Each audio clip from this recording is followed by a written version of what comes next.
Estamos en 1945, Europa está ardiendo y el Reich se está desmoronando. Pero incluso cuando los aliados avanzan desde el este y el oeste, la guerra está lejos de terminar. En el corazón de Hungría, la ciudad de Budapest está sitiada. Las fuerzas soviéticas la han rodeado, decididas a aplastar toda resistencia. Pero Hitler no permitirá que la ciudad caiga sin luchar. Desde los fríos bosques de Polonia hasta las llanuras de Ucrania, divisiones alemanas de élite se ven arrastradas a una apuesta desesperada, un último contraataque. Uno tan sorprendente que los soviéticos temían que esto pudiera haber sido una gran ruptura en el frente oriental. Entre ellos están los veteranos endurecidos por la batalla de las Waffen-SS, las divisiones Viking y Totenkopf. Estos hombres han sobrevivido 5 brutales años de guerra y ahora son lanzados a una de las últimas grandes ofensivas del frente oriental, la Operación Konrad.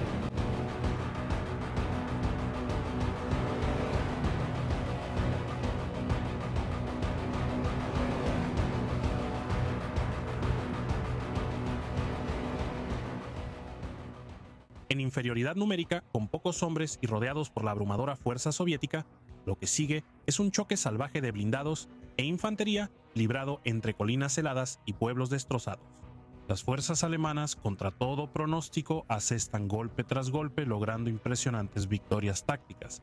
Pero el tiempo juega en su contra y cada éxito tiene un costo brutal. Esta es la Operación Konrad, una campaña olvidada de sacrificio, furia y el último aliento de la última máquina de guerra alemana.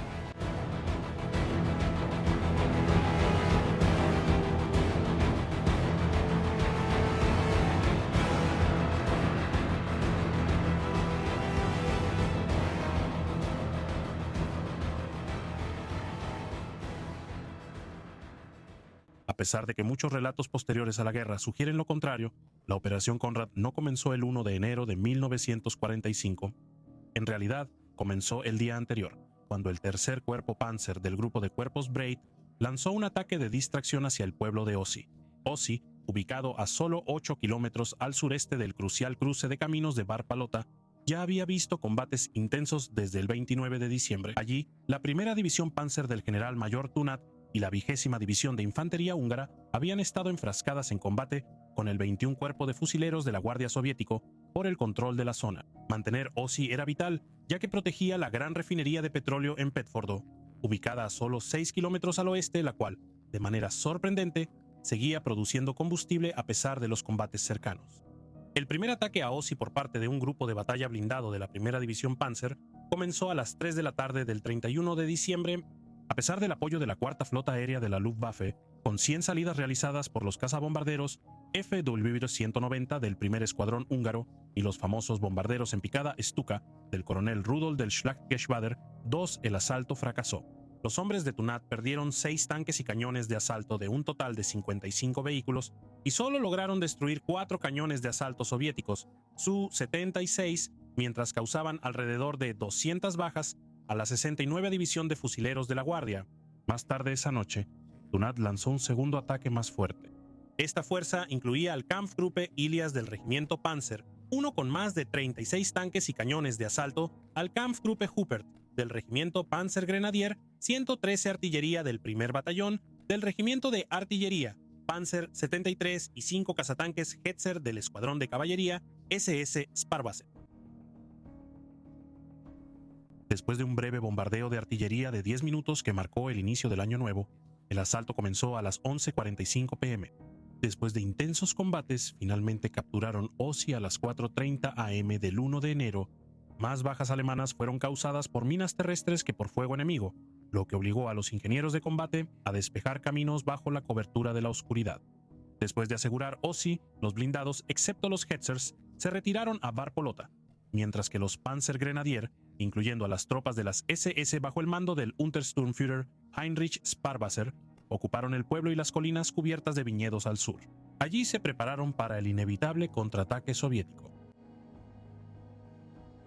Poco después de que los tanques alemanes se retiraron, 2 regimientos de la 69 División de Fusileros de la Guardia lanzaron un feroz contraataque, retomando Ossi tras intensos combates y avanzando hacia Petfurdo.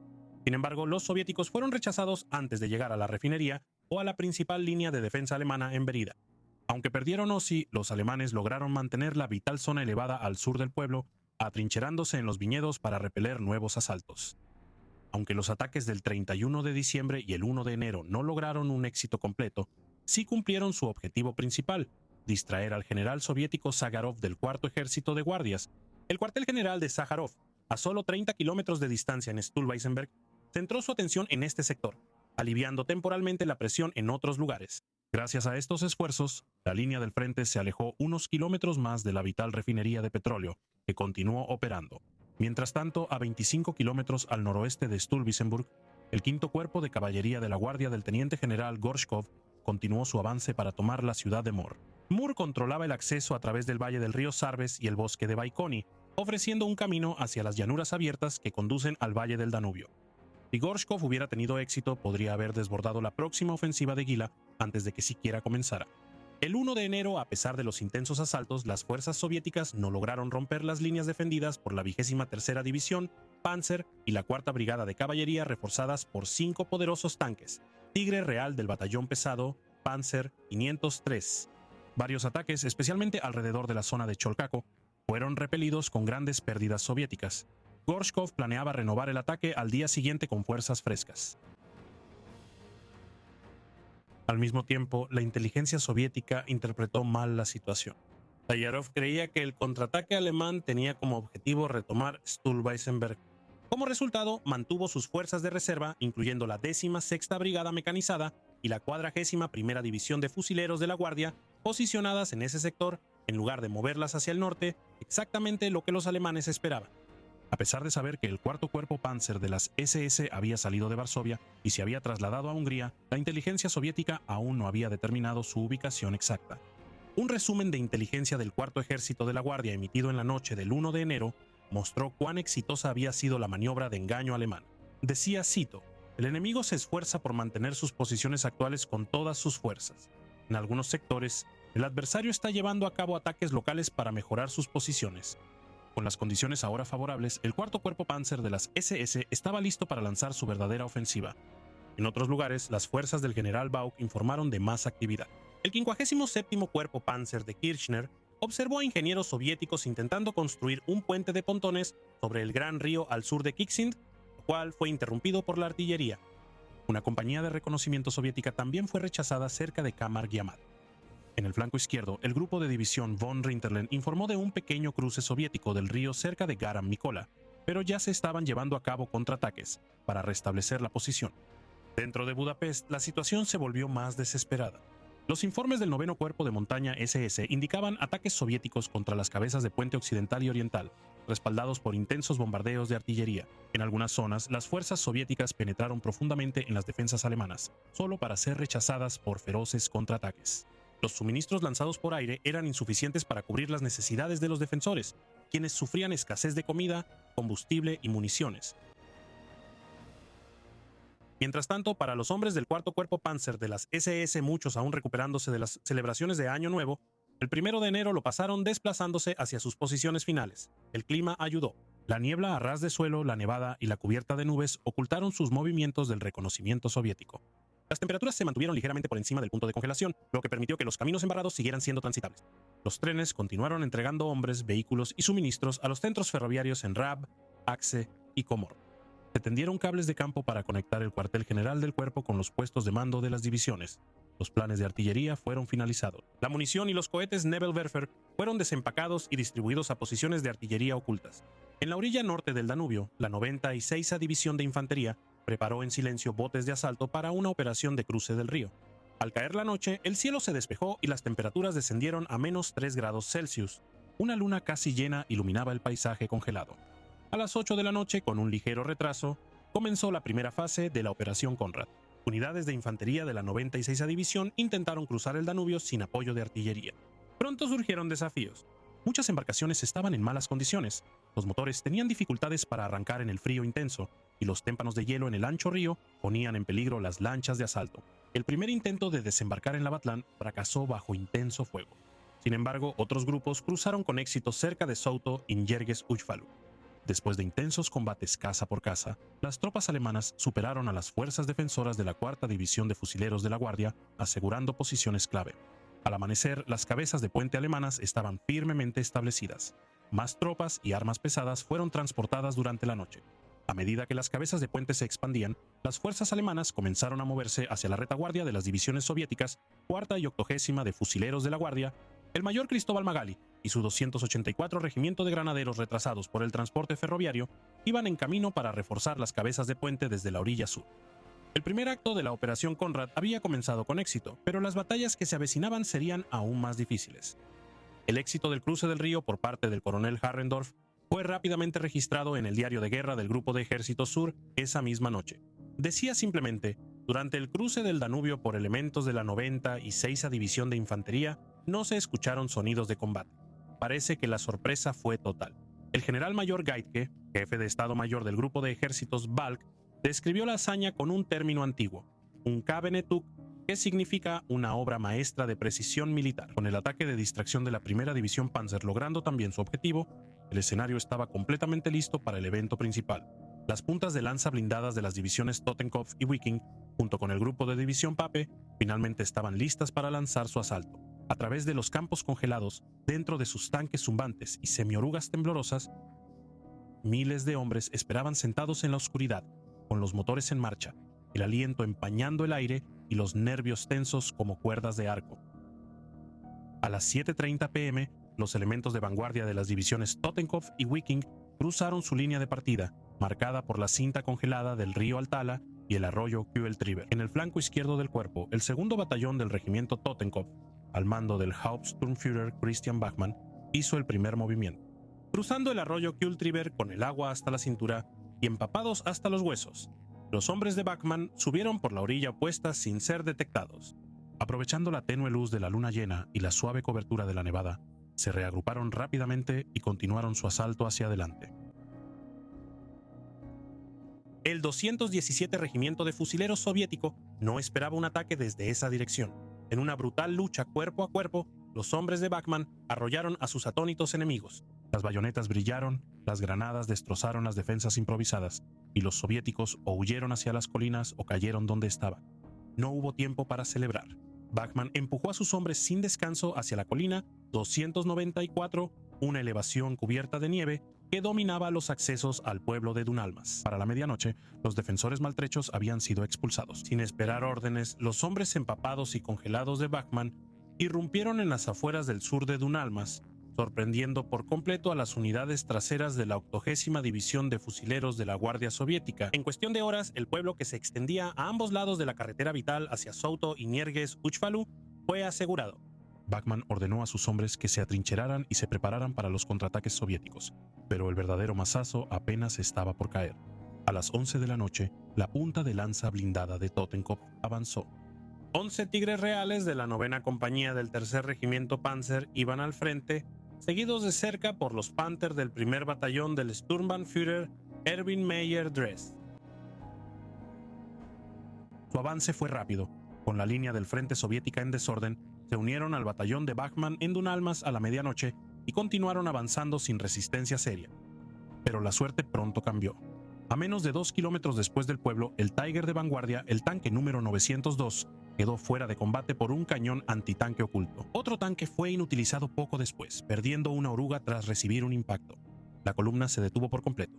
Desmontando bajo fuego, los Panzer Grenadiers avanzaron para despejar el obstáculo, enfrentándose a una línea defensiva bien organizada de tanques T-34 de la 170ª Brigada de Tanques, cañones de asalto Su-85 y unidades de artillería soviética atrincheradas. La lucha se volvió salvaje y sangrienta en el frío intenso. En el centro del ataque del cuerpo, el Kampfgruppe Dor, compuesto por el regimiento Panzer Grenadier Germania y el grupo Panzer Dargis, junto con los tanques del regimiento Panzer V, también lanzaron su asalto. Como el Oberführer Ulrich aún no había llegado para tomar el mando directo en el puesto avanzado en Tatar, Dor asumió el liderazgo en su ausencia. Para despejar la carretera que corría hacia el este a través de Agostian, la infantería primero tenía que cruzar el traicionero arroyo Kueltriber, avanzar a través de campos minados en la oscuridad y asaltar los puestos avanzados del regimiento soviético de fusileros de la Guardia número 232. Siguieron horas de brutal combate palmo a palmo antes de que finalmente, alrededor de las 11 de la noche, el Kampfgruppe Dor lanzara un asalto general. En el flanco derecho, el Hauptsturmführer Franz Pleiner lideró al 2º Batallón de Germania directamente hacia Bati. Las tropas soviéticas, sorprendidas celebrando el Año Nuevo, estaban completamente desprevenidas. Las granadas y el fuego automático acabaron con la celebración. Badge cayó rápidamente. Simultáneamente, el primero y segundo batallón atacaron Somad y Agostian. En medio de combates cuerpo a cuerpo en calles estrechas, Bleiner resultó gravemente herido, cediendo el mando al Sturmbannführer Heinrich Amberg. Los batallones maltrechos avanzaron hacia el este, capturando la colina 537 y avanzando hacia el pueblo de Tolna para proteger a los blindados de Dargas que avanzaban. Con el frente soviético fragmentándose, el grupo Panzer Dargas, ahora acompañado por la infantería blindada del tercer batallón, inició su avance. Al frente, el Panther de Untersturmführer Günther Stelz de la sexta compañía encabezó la carga. Cerca de Agostian, Stelz fue abatido por la bala de un francotirador, siendo el primero de muchos hombres de Wiking que caerían en Hungría. Sin embargo, el avance blindado no se detuvo. Agostian cayó bajo sus orugas y el camino a Tarján quedó abierto. Mientras avanzaban, los soldados del Kampfgruppe Westland se toparon con los cuerpos de alemanes y húngaros caídos a la orilla del camino. Algunos parecían haber sido fusilados al intentar escapar de ser capturados por los soviéticos. Otros mostraban señales de ejecución. El macabro hallazgo endureció la determinación de los hombres de las SS. Estaban decididos a recuperar estas tierras y vengar a sus camaradas. Durante todo el avance, los civiles recibieron a los soldados alemanes con una esperanza cautelosa. Bajo la ocupación soviética, los saqueos, las golpizas y cosas peores se habían vuelto a algo común. Ahora, con el ejército rojo retrocediendo, muchos lugareños veían a los alemanes no como conquistadores, sino como libertadores. Mientras tanto, el grupo de división PAP, operando en el flanco derecho, comenzó su propio asalto a las 8:30 p.m. Dos grupos de batalla blindados, Kampfgruppe Philipp y Kampfgruppe Knupp, avanzaron hacia Tatabanya y Vanida. La lucha fue feroz pero rápida. Vanida cayó rápidamente y el avance hacia la vital ciudad industrial de Felsagala continuó. Allí, las fuerzas de PAP establecerían una pantalla defensiva para proteger el flanco expuesto de Wiking contra el inevitable contraataque soviético. Por primera vez en meses, después de interminables retiradas y derrotas, una ofensiva alemana a gran escala estaba en marcha en el frente oriental. El cuarto ejército de guardias fue tomado completamente por sorpresa. El cuartel general soviético no se dio cuenta de la magnitud del ataque hasta las 2:30 de la mañana, 6 horas completas después de que había comenzado. En sus propios informes, los comandantes soviéticos admitieron que el éxito alemán se debió a la abrumadora superioridad en hombres, tanques y artillería, combinada con la falta de preparación de sus defensas. Contra 8.000 defensores dispersos apoyados por menos de 50 tanques, el cuerpo de Gila había desplegado a más de 25.000 hombres, más de 320 vehículos blindados y 57 baterías de artillería. Fue un golpe devastador, y solo era el principio. El general Sayarov, al mando del cuarto ejército de la Guardia, no perdió tiempo. Envió apresuradamente un batallón de fusileros y el 407 Regimiento de Artillería Ligera hacia Agostian, tratando desesperadamente de tapar las brechas que se abrían. Ingenieros de combate y baterías antitanque los siguieron de cerca. Sin embargo, refuerzos más pesados, incluyendo la 86ª División de Fusileros de la Guardia y el 12º Regimiento Antitanque Independiente, tardarían valiosas horas en llegar. Al amanecer del 2 de enero, la ofensiva de Giller había tomado un impulso imparable. En la cabeza de puentes cerca de Suto, la 96ª División de Infantería del coronel Harrendorf amplió sus avances. La artillería desde la orilla opuesta del Danubio ahora apoyaba el asalto, golpeando las posiciones soviéticas en Niegas, Ujbalu y a lo largo del camino junto al río. Las tropas alemanas lucharon edificio por edificio, eliminando la resistencia casa por casa. Mientras tanto, la punta de lanza blindada de Totenkopf se encontró atrapada en un combate feroz cerca de Dunalmus. Los tanques del Sturmbannführer Anton Lachmann lucharon contra la feroz resistencia soviética. 18 T-34 soviéticos de la 170ª Brigada de Tanques, apoyados por cañones de asalto y unidades antitanque atrincheradas, convirtieron cada metro en un campo de muerte. Las solicitudes de apoyo de artillería retumbaban por las radios, y a las 5 de la mañana las baterías del Sturmbannführer Fritz Messel desataron el infierno sobre las posiciones soviéticas. Dentro de su tanque de mando, el Sturmbannführer Meyerdres lideraba desde el frente. Cuando su Panther de vanguardia fue destruido, ordenó a su conductor que rodeara el vehículo destrozado y él mismo tomó la delantera con el Panther 101. Su operador de radio, el Unterscharführer Zurman, recordó más tarde: un tigre tras otro quedaba en silencio. El Sturmbannführer Meyerdres se puso de pie en la torreta y nos hizo señas para avanzar. Aún no habíamos disparado un solo tiro cuando de repente gritó ¡alto!, y desapareció en la oscuridad. Por un momento, todo lo que escuchamos fue el gemido de los motores y el traqueteo de las orugas avanzando hacia lo desconocido. La batalla por Hungría y por el destino de todo un frente realmente había comenzado. Al amanecer del 2 de enero, la primera luz reveló el páramo congelado del campo de batalla invernal de Hungría. Dentro del Panther 101, el operador de radio Unterscharführer Thurman miró su reloj. Eran las 6:45 am. El Sturmbannführer Erwin Meyer-Dress, el comandante del primer batallón, dio una orden sencilla. ¡Avanza, Sepp! Justo cuando la columna avanzó, una tremenda explosión sacudió el tanque. Dentro del compartimiento de combate, el aire se volvió abrasador y de un rojo cegador. Thurman luchó por abrir la escotilla atascada. A su lado, Sepp Hirsch también saltó, y ambos rodaron hacia una zanja al costado del camino. A través del humo vieron que el Panther 101 seguía en marcha, pero todos en la torreta estaban muertos. Un Su-85 soviético oculto, escondido dentro de una casa al borde del camino, había disparado el tiro fatal que mató instantáneamente a Meyer-Dress, uno de los comandantes más respetados de Totenkopf. La noticia de su muerte se propagó por la columna como un reguero de pólvora. El dolor de los hombres se transformó en rabia. Comenzó una rápida búsqueda del cañón soviético. En cuestión de minutos, el Panther 103, comandado por el Unterscharführer ARP, localizó al culpable y lo destruyó con un solo disparo furioso. Pero la batalla estaba lejos de terminar. Los Panzers restantes, junto con los Panzergrenadier del batallón de Endrus y los vehículos blindados del tercer batallón de reconocimiento de las SS, lanzaron una barrida brutal a través de las casas y los bosques a lo largo del camino. Tanques soviéticos, cañones antitanque y focos de infantería fueron cazados en combates cuerpo a cuerpo brutales. Un testigo presencial escribió: los hombres del regimiento Ike atacaron una y otra vez, sombríos e implacables. Los Panzerfaust rugieron. 7 tanques enemigos cayeron solo ante la infantería. Con el último punto fuerte soviético destruido, la columna blindada avanzó rápidamente hacia el este. 3 vehículos blindados de 8 ruedas iban al frente, dispersando a los sobrevivientes de la división de fusileros de la Guardia número 80, quienes disparaban desesperadamente desde las colinas con fusiles y ametralladoras, incapaces de detener la marea de acero que pasaba junto a ellos. Para las 9 de la mañana, la punta de lanza se unió con las tropas de la división de infantería número 96 en Souto y, sin detenerse, avanzó hacia Piska, a 10 kilómetros de su punto de partida. Contra todo pronóstico, la división Totenkopf había destrozado las defensas soviéticas y ahora avanzaba profundamente tras las líneas enemigas. Mientras tanto, al sur, el asalto de la división Viking liderado por el Kampfgruppe Dor continuaba avanzando con fuerza. El premio era Agostyan, un centro de comunicaciones crucial y cuartel general de la división de fusileros de la Guardia número 80. El ataque alemán rompió la defensa soviética organizada apresuradamente. Según el coronel soviético Tishkov, el mando y control fueron interrumpidos, una forma educada de describir el caos que enfrentaron sus hombres. Pero Dor no tenía tiempo para descansar. Su siguiente objetivo, Darigan, se encontraba a 13 kilómetros al sureste, oculto más allá de las escarpadas montañas Berta. La única ruta era un camino estrecho que serpenteaba entre densos bosques y empinados pasos de montaña, una zona de matanza ideal para cualquier defensor decidido. Mientras Viking y Totenkopf avanzaban, el grupo de división Pape tuvo problemas. El grupo de combate de la izquierda quedó atascado en un denso campo de minas a solo 500 metros del borde de Tatabanya, inmovilizado por un intenso fuego antitanque. A la derecha, otro grupo de combate se detuvo ante la tenaz resistencia soviética.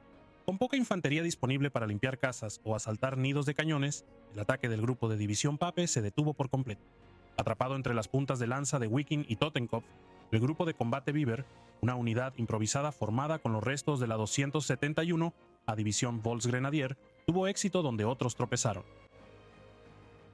A las 4 de la tarde, los hombres de Bieber avanzaron hacia el este limpiando Somot al anochecer después de intensos combates callejeros.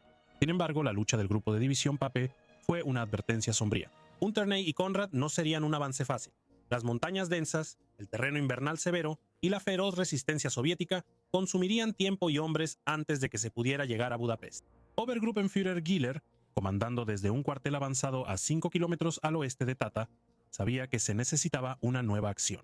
Las comunicaciones estaban fallando, las radios eran poco confiables en las montañas y los mensajeros luchaban contra el hielo, el lodo y los caminos destruidos, a menudo retrasándose de 6 a 12 horas. Después de consultar con el general Balk, Giller ordenó a los grupos de batalla del grupo de división Pape que se retiraran y se dirigieran al norte hacia Tata. Allí se unirían al avance de Viking y luego atacarían hacia el suroeste para rodear Tatabanya por la retaguardia. Para reforzar el ataque de Gila, Balk autorizó la transferencia de la 6ª División Panzer refuerzos frescos que pronto inclinarían la balanza una vez más. De vuelta en el campo de batalla, Totenkopf avanzó.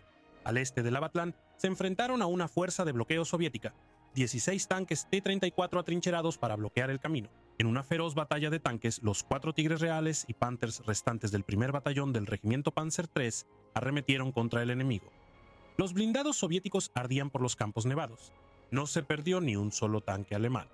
Al mediodía, la punta de lanza de Totenkopf se unió con las fuerzas de la cabeza de puente de la 96ª División de Infantería en Nierges. Ujbalu, cuyo 287 Regimiento de Granaderos había sufrido 139 bajas, tomó la ciudad y la cercana colina 200. Desde ahí, la división se dividió. Un grupo giró hacia el sur en dirección a Bayot, mientras que la columna principal avanzó por la carretera junto al río. Al anochecer, Bayot cayó después de un asalto brutal liderado por el tercer batallón del Hauptsturmführer Heinz Müller y los tanques Panther de Ostuf Gerhard Wencker. Un testigo presencial recordó: el pueblo ardía a nuestro alrededor, tanques soviéticos destruidos, cañones destrozados y camiones aplastados cubrían el cruce de caminos. Un operador de radio, Panzer Funker Edelmann, que iba en el Panzer 501, recordó: mientras avanzábamos por Bayot, se sentía como en los viejos tiempos, disparando sin parar, las orugas aplastando los restos bajo nosotros. Avanzamos luchando sin dudarlo. Más allá de Bayot, un pequeño equipo de reconocimiento bajo el mando del Unterscharführer Marinfeld avanzó hacia Weiner. Los civiles locales les advirtieron que los soviéticos habían huido horas antes, pero la realidad resultó ser diferente. Al caer la noche, un solitario T-34 pasó retumbando junto a su escondite. Marienfeld eligió la cautela y se mantuvo en posición en la oscuridad. Más temprano, habían capturado un jeep soviético sorprendentemente conducido directamente hacia su columna por soldados enemigos confundidos. Así eran las líneas caóticas y cambiantes de esta amarga batalla invernal. Mientras tanto, la punta de lanza principal de Totenkopf llegó al cruce en Tad. Allí las fuerzas de reconocimiento guiaron a la división hacia el sureste, directamente a una línea defensiva soviética fortificada cerca de la fábrica de azúcar de Tokod. Un intenso fuego antitanque los mantuvo inmovilizados. Las tropas soviéticas de la 4ª División de Fusileros de la Guardia, atrincheradas en los campos y bosques, defendieron su posición con terquedad. El avance alemán se detuvo durante la noche, mientras los duelos de artillería rugían en el aire helado de la noche. A pesar de la feroz resistencia, el primer día completo de la operación Unternehmen, Conrad había resultado favorable para Totenkopf. La división había cumplido todos sus objetivos. El atrevido cruce del río por parte de la 96ª División de Infantería, el brutal avance blindado de Totenkopf y la presión implacable de Wiking habían abierto de par en par las defensas soviéticas. Pero el camino a Budapest a través de bosques congelados, valles traicioneros y feroces acciones de retaguardia exigiría aún mayores sacrificios en los días venideros. Mientras la punta de lanza de Totenkopf se abría paso a la fuerza por el camino junto al río, la situación para la división Wiking bajo el mando de Oberführer Ulrich seguía siendo mucho más difícil.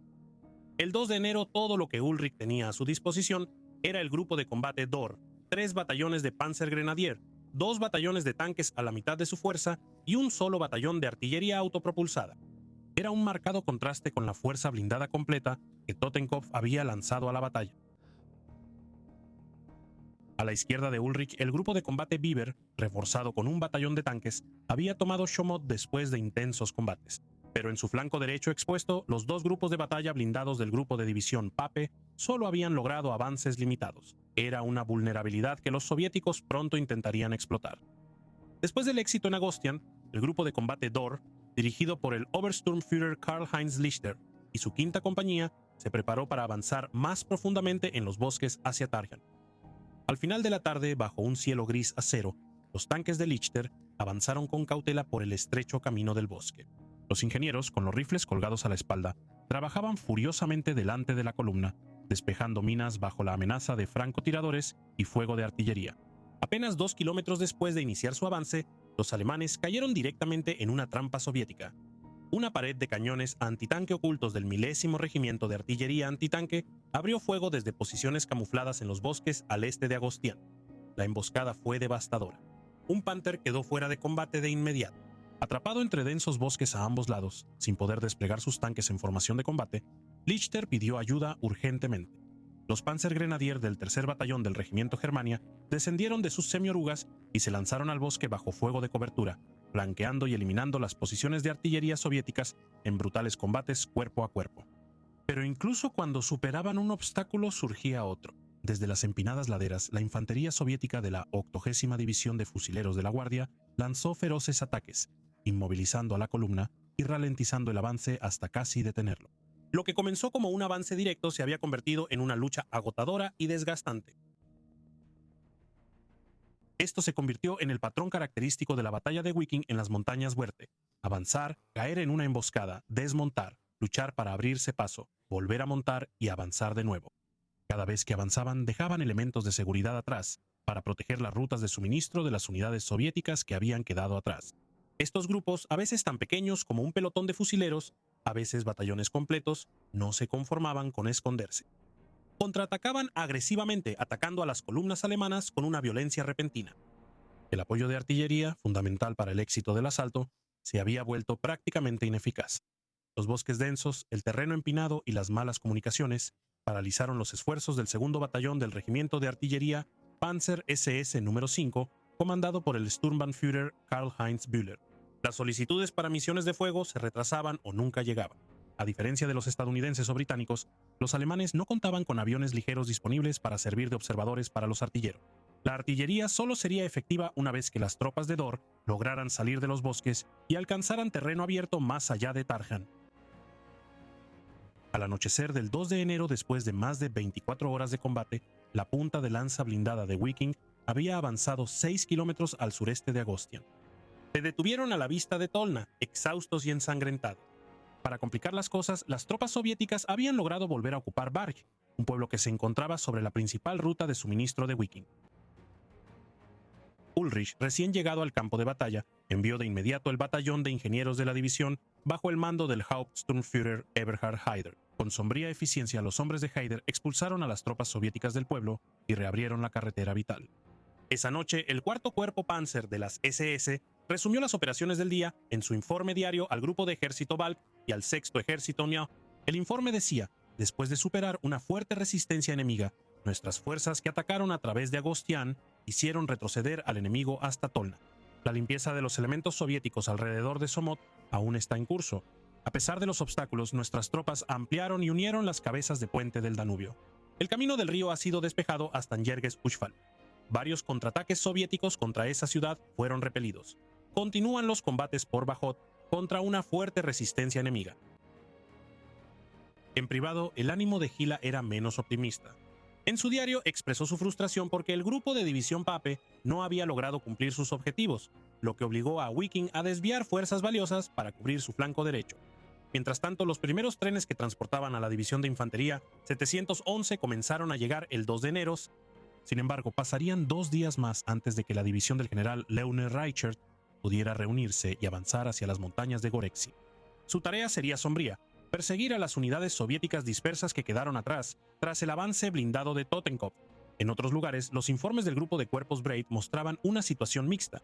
En su sector, los ataques contra Al-Sagala, parte de la zona de Tatabanya, se habían estancado debido a la fuerte resistencia soviética y a las pesadas barreras antitanque. El ataque de distracción de la primera división Panzer, que podría haber inmovilizado aún más reservas soviéticas, no se había continuado, una oportunidad perdida. En la orilla norte del Danubio, la situación permanecía estable. Animado por esto, el cuartel general de Balk autorizó la retirada de la sexta división Panzer del cuerpo Panzer de Elfia para reforzar la ofensiva de Gila. En la propia Budapest, la batalla continuaba con intensidad.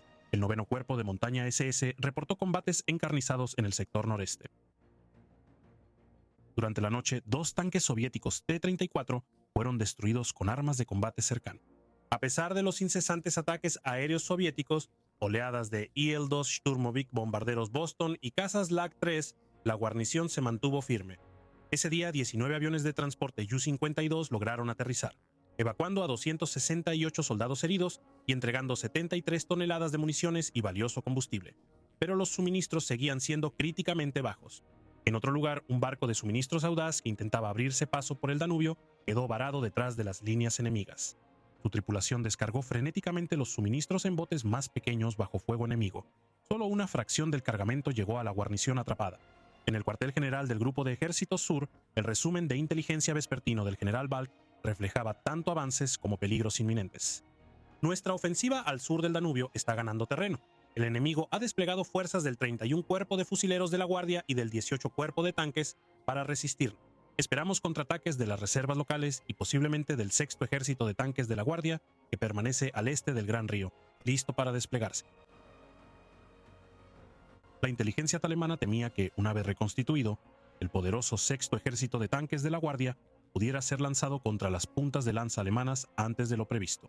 Una perspectiva sombría, ya que las unidades blindadas de Wiking y Totenkopf se adentraban cada vez más en territorio hostil y los soviéticos ya estaban reaccionando. Durante la noche del 2 de enero, los comandantes soviéticos ordenaron avanzar a las maltrechas pero aún peligrosas 110ª y 181ª brigadas de tanques. Juntas podían desplegar más de 80 tanques T-34. Junto a ellas, los cañones pesados del 363 Regimiento de Artillería Autopropulsada tomaron posiciones. Sus órdenes eran claras: bloquear el avance alemán hacia Vagna, Tokod y finalmente la propia Budapest. El tiempo corría. Los alemanes habían ganado las batallas iniciales de la Operación Conrad. Pero la verdadera prueba, un brutal enfrentamiento blindado a través de los campos congelados y las colinas boscosas de Hungría, estaba a punto de comenzar.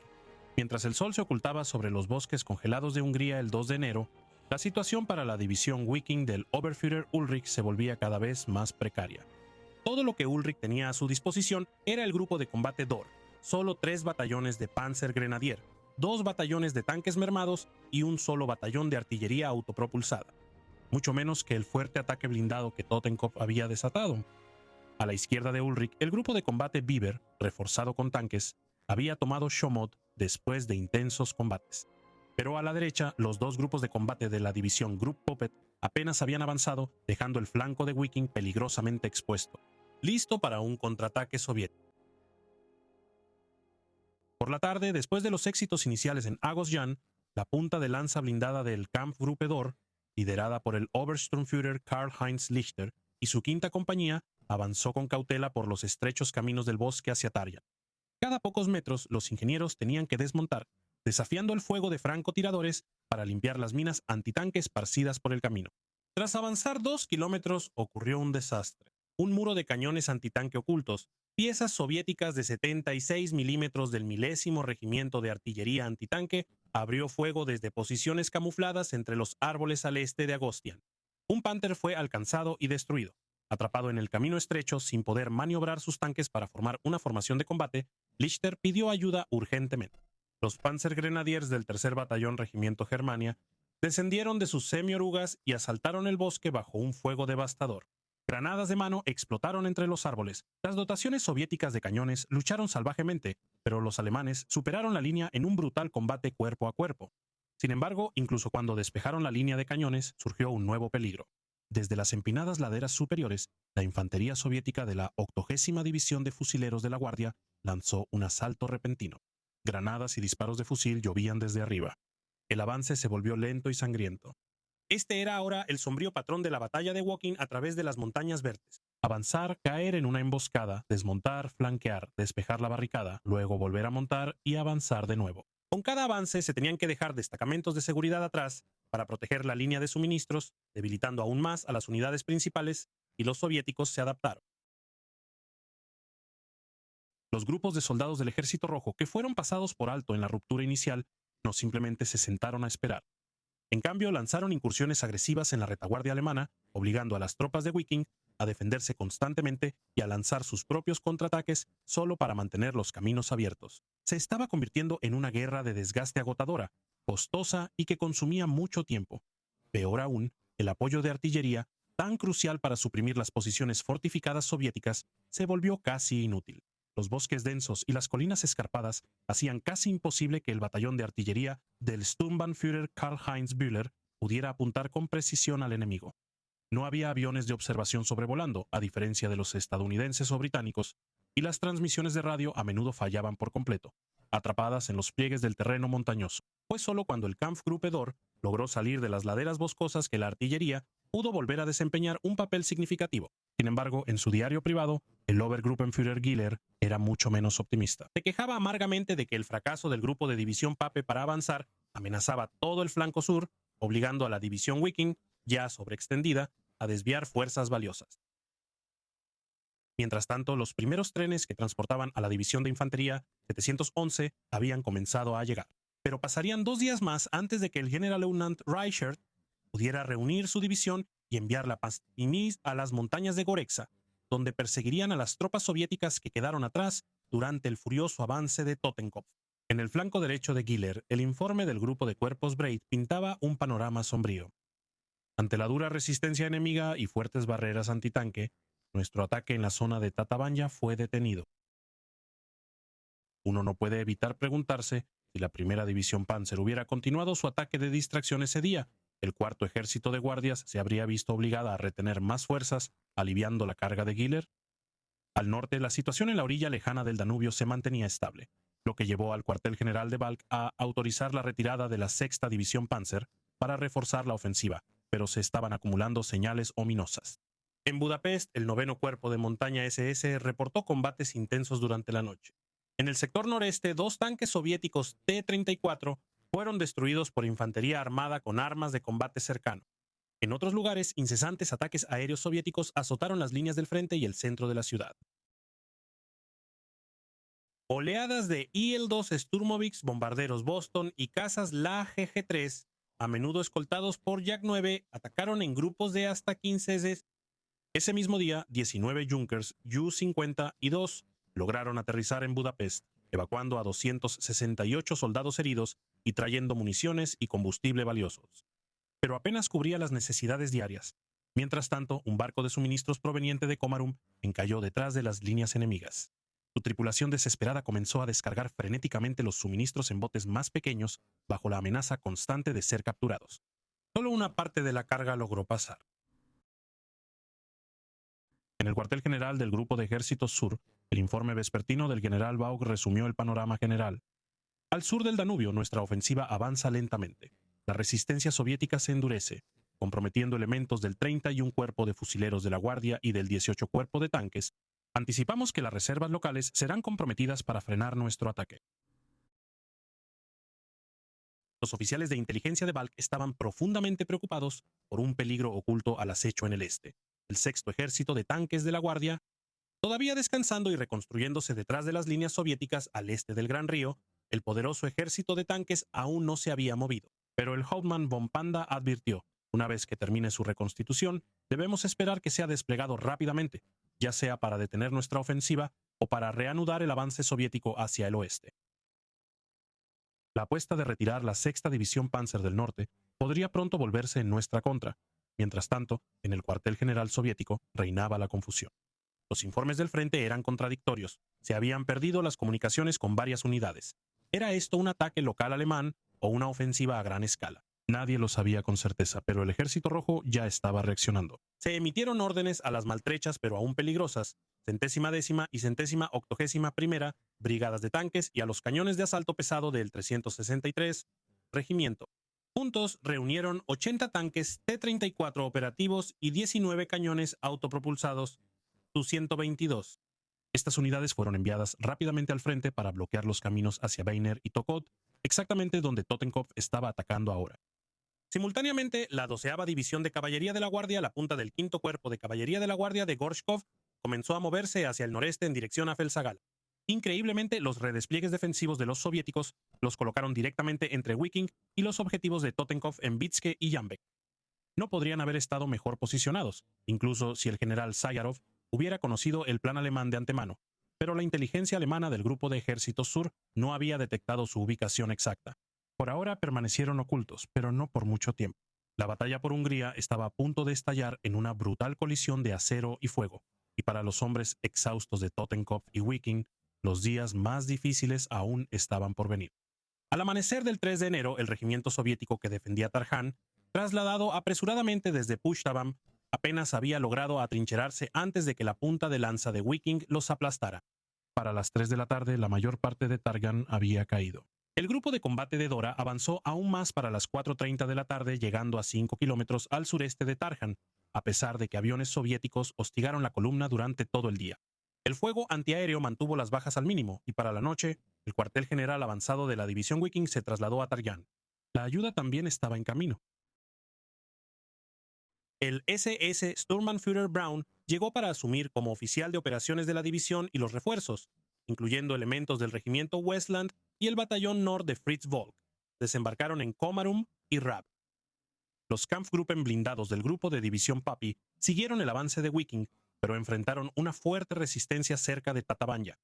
El grupo de combate Philipp atacó una columna de suministro soviética, pero fue detenido en un paso de montaña. Aunque los soviéticos corrían el riesgo de ser rodeados, se negaron a abandonar la ciudad. Mientras tanto, la sexta división Panzer comenzó a desplazarse hacia el sur para reforzar al cuarto cuerpo Panzer de las SS. Su primera tarea fue limpiar a los rezagados soviéticos que emboscaban las líneas de suministro de Wiking. El Oberst Jürgens estableció su nuevo puesto de mando en Herek, protegiendo el flanco vulnerable de Wiking. Ese mismo día, el general Berler visitó el frente para investigar de primera mano el lento avance. Después de recorrer el campo de batalla fangoso y montañoso, se fue con una mejor comprensión de las brutales condiciones que enfrentaban los hombres de Giller. Werler escribió después que los cuerpos y divisiones estaban haciendo todo lo posible, a pesar del terreno agotador y las duras defensas soviéticas. El informe de esa noche señaló que Tarian y Herek fueron tomadas, pero los combates continuaban al este de Bagna. Los blindados soviéticos que había irrumpido brevemente en Bagna y Nagisab fue rechazada. Mientras tanto, las batallas aéreas se intensificaron y aviones soviéticos realizaron 300 salidas ametrallando columnas alemanas a campo abierto. La cuarta flota aérea, sobreextendida, derribó 35 aviones enemigos, pero pudo dedicar poco para apoyar directamente el ataque terrestre. En Tatabanya, los tanques del grupo de división Pape se detuvieron. El grupo central de Breit reportó problemas similares al atacar al Sogala. Incluso las pequeñas cabezas de puentes soviéticas al norte del Danubio seguían causando dolores de cabeza, especialmente cerca del Gran Río. Dentro de Budapest, el asedio se alivió momentáneamente. Y así fue. Los ataques soviéticos disminuyeron mientras las reservas del Ejército Rojo eran enviadas rápidamente hacia el oeste para bloquear la ofensiva alemana. Aún así, el quinto ejército aéreo soviético bombardeó la ciudad desde el aire, mientras los U-52 y G-111 de la Luftwaffe luchaban por reabastecer a la guarnición desesperada. El reconocimiento alemán detectó grandes movimientos de tropas soviéticas alejándose de Budapest, pero seguía sin estar claro exactamente dónde atacarían después. La batalla aún estaba entrando en una fase crítica. Los hombres de Gila habían atravesado las defensas exteriores, pero contraataques soviéticos más duros se estaban concentrando más allá de las colinas. Para el 3 de enero, las fuerzas soviéticas que se reagruparon entre Mur y Vanida se estaban preparando para nuevos ataques hacia el oeste.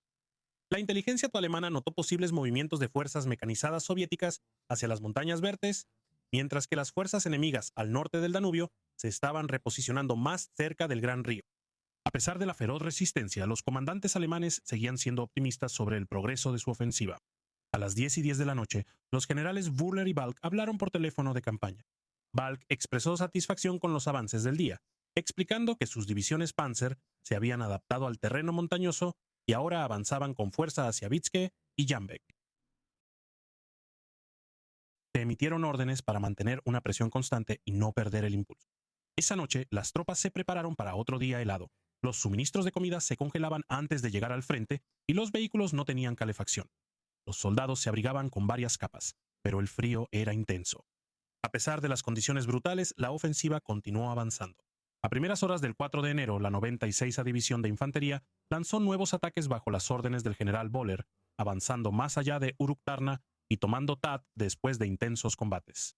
El regimiento de Lorenz capturó cañones y camiones soviéticos, pero encontró una fuerte resistencia cerca de Dorog, enfrentándose a tanques T-34 y Stalin del enemigo. Al carecer de apoyo blindado, se atrincheraron para esperar refuerzos. Mientras tanto, la 711ª División de Infantería despejó 10 kilómetros de bosque, posicionándose para apoyar a la 96ª. Los granaderos del coronel Harrendorf luchaban por mantener el ritmo de los rápidos panzers de Totenkopf, mientras repelían los contraataques soviéticos y las andanadas de artillería. Más al sur, el avance de Totenkopf se intensificó. Bajo la cobertura de una tormenta de nieve, los Panzer Grenadiers destruyeron tanques soviéticos en combate cercano cerca de Bainer, obligando a los blindados enemigos a retirarse. El esfuerzo principal se desplazó hacia la toma de Shomor. Al amanecer, la agrupación Panzer de Becker rompió las defensas soviéticas, sus tanques deslizándose por caminos helados y desembarcando tropas cada vez que las emboscadas soviéticas bloqueaban el paso. Aunque se despejaron varios obstáculos antitanques soviéticos, el avance finalmente se detuvo cerca de la colina 184 por un poderoso cinturón antitanque. Sin desanimarse, Lachmann ordenó a sus tanques Panther y Tiger salir del camino principal, rodeando las defensas al avanzar campo traviesa en una formación de punta de lanza clásica. Somor estaba justo adelante y con ello, el camino hacia el socorro de Budapest. Mientras la operación Conrad entraba en su cuarto día, la inteligencia alemana notó un reagrupamiento soviético cerca de Mur y Vanida, lo que sugería un inminente contraataque. A pesar de que las fuerzas soviéticas se concentraban al suroeste de Gran y cerca de Vikske, el avance de las divisiones Wiking y Totenkopf era constante. Balk y Werler, hablando por teléfono de campaña esa noche, estuvieron de acuerdo en que las divisiones Panzer finalmente estaban dominando el combate blindado en el terreno montañoso. Se emitieron órdenes para continuar el ataque. Wiking hacia Vikske, Totenkopf hacia Jambek y la 96ª División de Infantería avanzaría hacia el este a lo largo del Danubio. A pesar de las condiciones gélidas, las fuerzas alemanas avanzaron el 4 de enero. Los soldados soportaron un frío intenso, durmiendo al aire libre sin fogatas, y las tripulaciones de los vehículos luchaban contra la congelación en tanques y camiones sin calefacción. Aún así, el ataque continuó. La 96ª División de Infantería, después de severas reprimendas del alto mando, atacó antes del amanecer. El regimiento de Lorenz luchó ferozmente, capturando Tat después de horas de combate y apoderándose de cañones y camiones soviéticos. El avance fue más lento cerca de Dorog, donde los tanques T-34 y Stalin soviéticos detuvieron el avance hasta que pudieran llegar refuerzos. Mientras tanto, la División de Infantería 711 eliminó la resistencia enemiga en las montañas Goreksi y avanzó para apoyar el avance hacia Gran. Las tropas del Oberst Harrendorf lucharon por igualar la velocidad de la división Totenkopf que avanzaba, combatiendo contra la artillería soviética y los contraataques. Para coordinarse mejor, ambas divisiones trasladaron sus cuarteles generales cerca uno del otro en Nirges-Ushvalu. Totenkopf enfrentó un combate brutal al sur de Batna. Aprovechando la cobertura de una tormenta de nieve, los Panzergrenadiers destruyeron varios tanques soviéticos en combate cercano, obligando a los blindados soviéticos a retirarse hacia el sur. La división luego centró su atención en la ciudad de Shomor. Antes del amanecer, el grupo Panzer atacó, despejando las defensas soviéticas con Panzerfausts y granadas de mano. Los tanques patinaban por caminos helados bajo intenso fuego, abriéndose paso a través de emboscadas mientras avanzaban. Sin embargo, en la colina 184, una fuerte barrera antitanque soviética detuvo el avance directo. Ostubov-Lachmann ordenó a sus tanques rodear las defensas campo a través, formándose en cuña y avanzando hacia Shomor, y finalmente Jambek y la carretera a Budapest. El 5 de enero, la División de Infantería 96 lanzó un duro asalto en condiciones gélidas. El regimiento de granaderos 283 tomó rápidamente los edificios clave de Tokot y avanzó hacia la colina 457, pero los asaltos de los regimientos 284 y 287 hacia Dorog se estancaron con grandes pérdidas contra tanques soviéticos atrincherados. Sin apoyo blindado, el avance fue limitado. Mientras tanto, la división Totenkopf se centró en capturar Shomor, enfrentándose a feroces defensas soviéticas. El regimiento IK luchó calle por calle contra tanques soviéticos atrincherados e infantería, sufriendo grandes pérdidas. Después de un brutal combate casa por casa, Totenkopf finalmente aseguró la ciudad, solo para repeler un inmediato contraataque soviético de la brigada mecanizada de la Quinta Guardia. A pesar de la victoria, un intento de avanzar hacia Jambek fue detenido por tanques soviéticos ocultos al sur de Shomor, durante el cual el comandante de Panzer de Totenkopf, Lachmann, resultó gravemente herido. Para la división Wiking, el día se centró en la feroz batalla por la finca Hegi Kosteli, en la cima de la colina 214, luchando a través de las defensas antitanque en forma de tablero de ajedrez soviéticas alrededor de Chavdi y Mani. El Panzergruppe Darges de Wiking rompió las defensas iniciales y cruzó la carretera clave de Vitske-Sambek, pero a un alto costo. En sus flancos, las fuerzas alemanas y húngaras repelieron los contraataques soviéticos, protegiendo el avance. Al caer la noche, tanto Totenkopf como Wiking estaban maltrechos, pero habían avanzado, aunque estaba claro que la ofensiva había llegado a su clímax.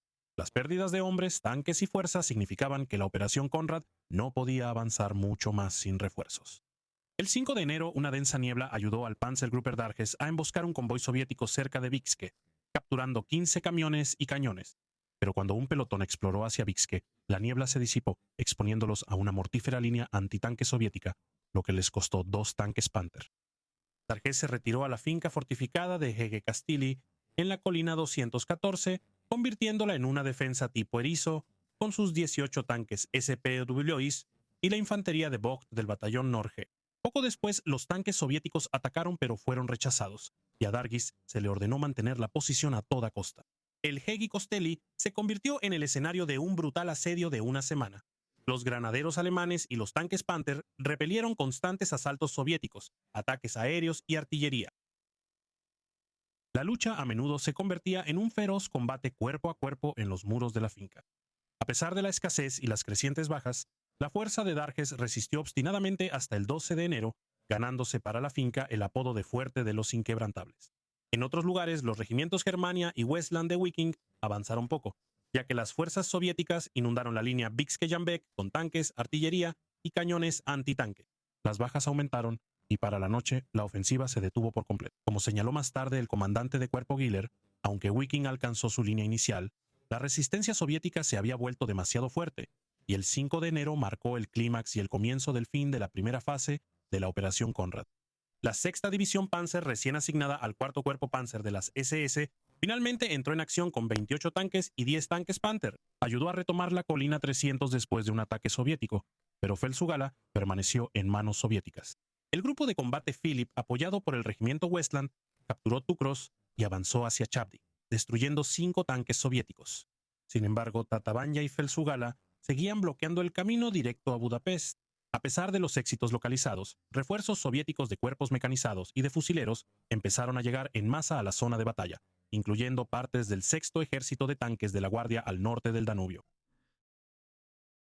Mientras tanto, los combates dentro de Budapest seguían siendo intensos, con los lanzamientos de suministros interrumpidos por el mal clima y miles de heridos esperando ser evacuados.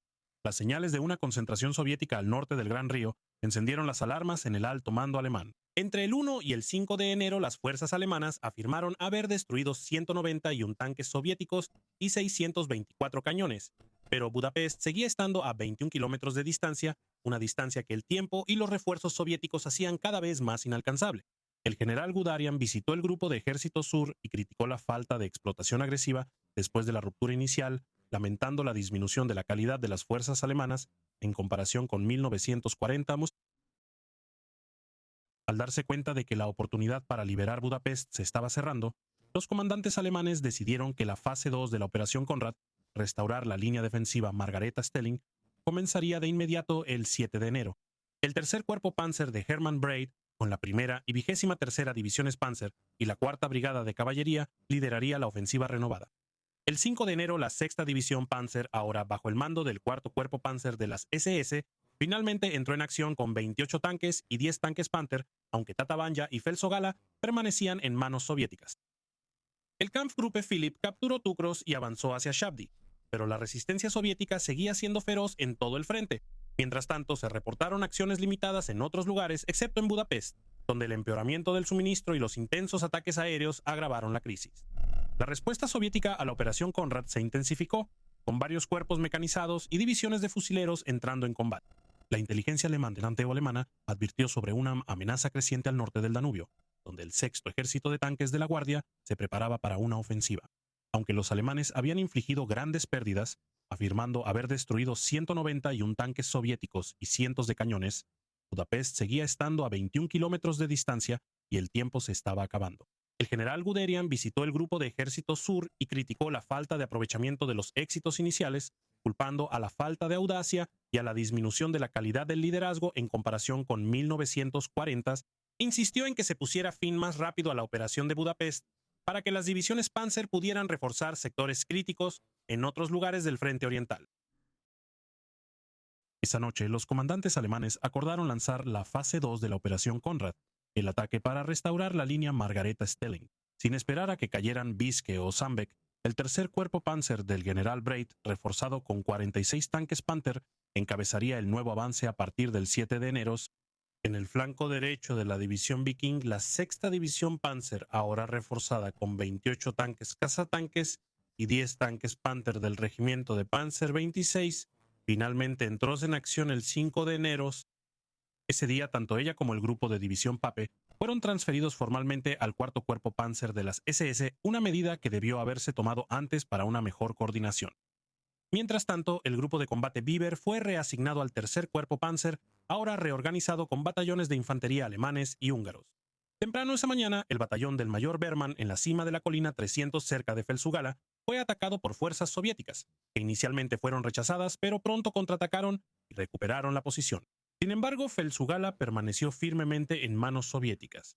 El grupo de combate Philipp, con unos 40 vehículos blindados, avanzó hacia Chavdy, capturó Tukros y destruyó 5 tanques soviéticos, pero el objetivo más amplio de abrir una ruta rápida hacia Budapest seguía bloqueado.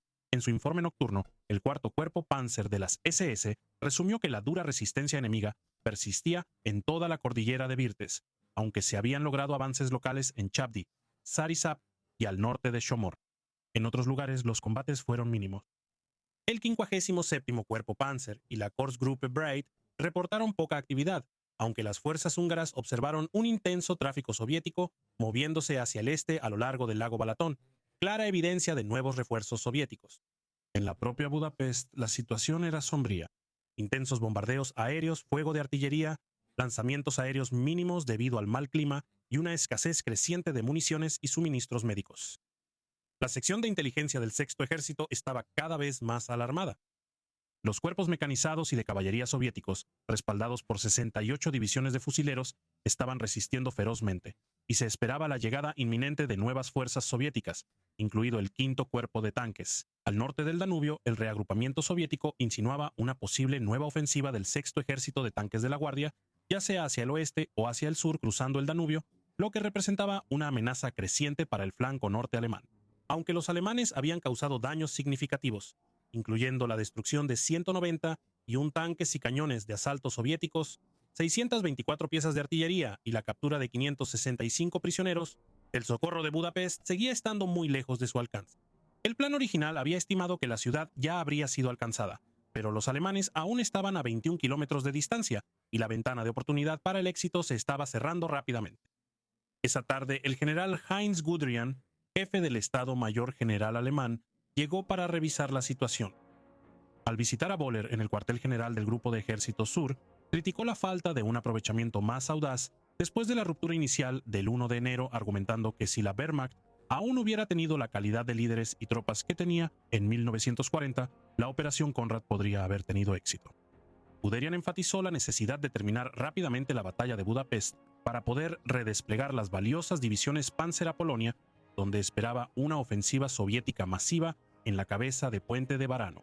Esa noche Guderian, Buller y Balck se reunieron con sus estados mayores y acordaron que era momento de pasar a la fase 2 de la Operación Konrad, la restauración de la línea defensiva Margaret-Hostelung. Sin esperar a que las divisiones de Giller capturaran Vikske o Jambek, la segunda fase comenzaría el 7 de enero encabezada por el tercer Cuerpo Panzer del general Hermann Breit. Utilizaría la primera y 23ª divisiones Panzer y la cuarta brigada de caballería, reforzadas por 46 tanques Panther que dejó el regimiento Panzer Lehr al retirarse. El tiempo corría, con las fuerzas soviéticas reforzándose rápidamente y la situación en Budapest empeorando. Los alemanes sabían que solo les quedaban unos días para salvar la operación. Y así la Operación Konrad I llega a su fin, un avance desesperado y brutal a través de las frías llanuras húngaras, donde divisiones de élite como la SS Totenkopf y Viking se abrieron paso hacia Budapest contra todo pronóstico. Habían roto las líneas soviéticas, llegaron a estar a poca distancia de la ciudad, y por un breve momento la esperanza brilló en medio del caos. Pero no fue suficiente, el cerco seguía en pie. La ciudad seguía rodeada, y aún así los alemanes no habían terminado. A pesar de 5 largos años de guerra, a pesar de la escasez de hombres, combustible y municiones, Berlín ordenó otro asalto. La Operación Konrad II se lanzaría solo unos días después, y sería aún más brutal. Una segunda ofensiva seguida de una tercera. 3 operaciones masivas una tras otra, con sangre fluyendo por el Danubio y las colinas cubiertas de nieve volviéndose negras por el fuego. ¿Qué tipo de ejército en 1945, colapsando en todos los frentes, aún podía reunir la voluntad para este tipo de lucha? ¿Qué tipo de desesperación o locura llevó a los hombres a lanzarse una y otra vez a las llamas? Pronto cubriremos esas próximas batallas, porque el camino a Budapest aún no había terminado. La lucha, los sacrificios, la valentía desesperada, todo se vuelve más intenso. Mantente atento. Y con eso concluimos el video de hoy. Estoy increíblemente agradecido de que hayas estado aquí hasta el final. Tu apoyo realmente significa muchísimo para mí.